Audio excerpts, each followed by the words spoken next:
Number 1. The Bite of 87 was based off of Scott Cawthon's childhood pet dog, Freddy.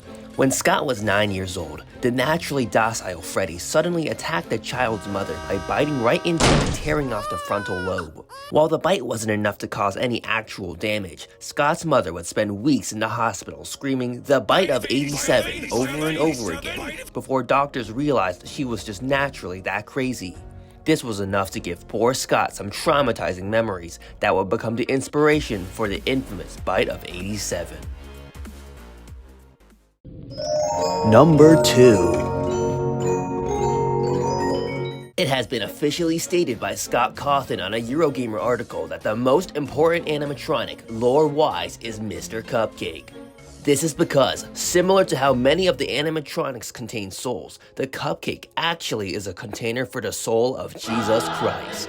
It is speculated that this symbolic reference comes from the Bible, where cupcakes are seen multiple times as a metaphor for rebirth. Consequently, every game that does not have some variation of Mr. Cupcake has resulted in an ending where the player dies, as they are canonically not protected by the light of God. Number 3. We all know that Scott Cawthon has stepped away from the development of Five Nights at Freddy's, but did you know his retirement was foreshadowed by the game Five Nights at Freddy's Help Wanted? That's right, this game was secretly a call for somebody to rise up and take the mantle as the FNAF game developer. A secret ARG was made on Scott's now dead website that would eventually lead to a Google form to apply as FNAF's new daddy. But potential candidates were too busy debating whether they could reasonably make tender love to Chica to apply. Scott then created Help Wanted 2 with the same approach and mindset, but players were still too busy writing William Afton X readership fanfictions to care. Scott Cawthon has still not found a replacement. Number 4. Due to Five Nights at Freddy's popularity, official literature has been made to further build the FNAF world and lore.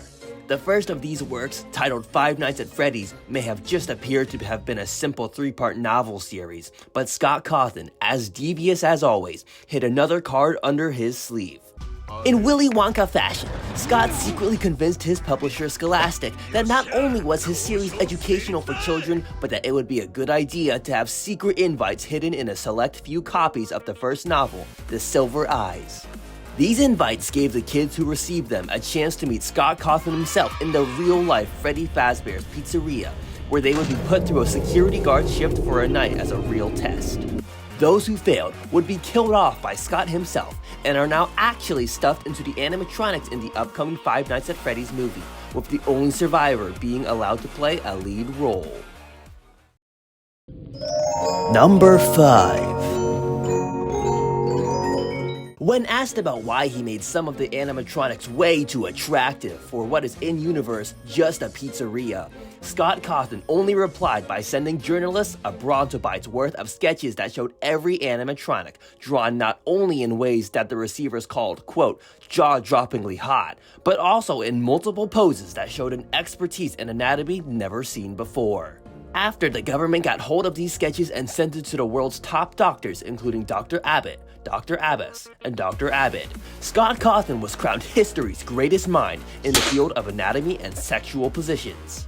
Unfortunately, this title was taken from Scott only days after by a random DeviantArt artist, but researchers today still use his work as reference to further understand how the human body works. Thanks for watching. Make sure to like, comment, and subscribe, and also click that notification bell. And make sure you don't dislike the video so my channel ratio average of likes dislikes doesn't go down. Please don't dislike. Please, please, please don't dislike.